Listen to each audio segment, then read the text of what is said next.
मृत्युलोकी एक नगर त्याचे नाव पंढरपूर येथील मोकाशी उभा विटेवर पुंडलिक भक्तराज शोभे चंद्रभागातील बोलती साधू संत जीवा वाटे हुरहुर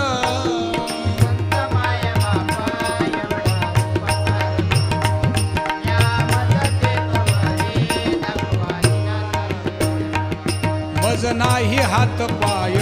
डोळा पडली झांपड कर्ण हे बधीर झाले वाचा